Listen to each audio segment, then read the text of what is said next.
Morning everyone. Kita nyo ba yung itong gulay na to? Ito yung gugulahin ko mamaya. Ito, tingnan nyo.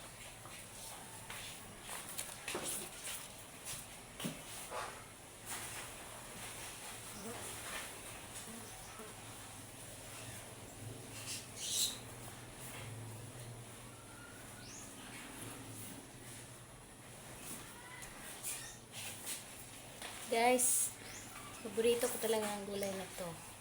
Lalo na pag mais yung kanin. Paborito ko to. Ganito lang yung magawa ng oh. Ito yung ganito yung ko. Chuk!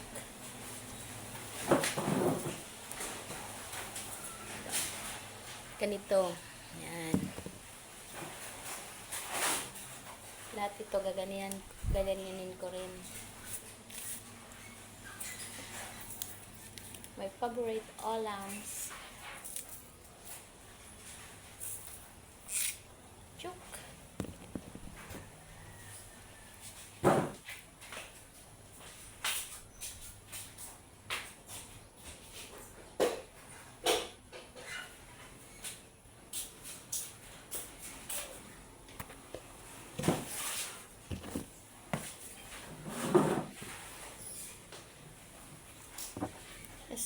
Daming lamok, ang daming langaw.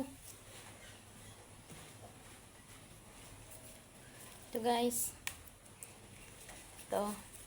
Bata pa kasi yung yung dahon.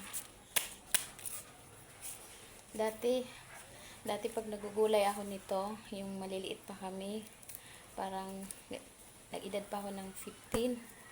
Tapos may sayawan, kasama ko pa yun nun mga magulang ko. Sama ko pa yun sila nung buhay pa sila. Ito talagang ginugulay ko. Natatawa talaga ako kasi sobrang madali ko sa sayawan. Ang nangyari nito, diba ito minsan may uod na laki. Ang nagmamadali kasi naririnig ko yung music Sabi ng pinsan ko, bilis-bilisan mo kasi baka mamaya mabutan tayo ng dilim.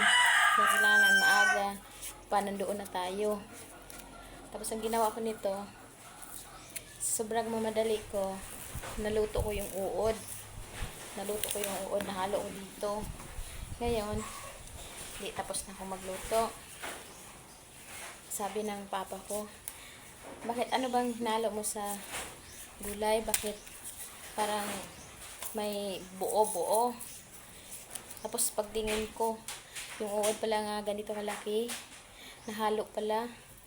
Tapos ko wala, kakain pa ako ng gulay, hindi na ako kumain, dinadirian ako sa uod. Yung gulay nga naluto ko nito, tinapon na lang namin. Sabi ng papa ko, yan kasi sobrang nagmamadali. Kasi mga bata pa kasi kami nun pag saan may sayawan, maaga pa kami nagsasaing, naglilinis, magpapabango kami sa mga magulang namin para payagan kami pupunta doon. Kaya hindi ko talaga makalimutan yun. Ito yung paborito ko talagang gulay. Mula nung mga bata pa kami, pag nagulay yung mama ko nito, sus, grabe. Sarap ng kain ko nito. Kaya yun lang guys. Tatapusin ko muna yung trabaho ko. Bye-bye.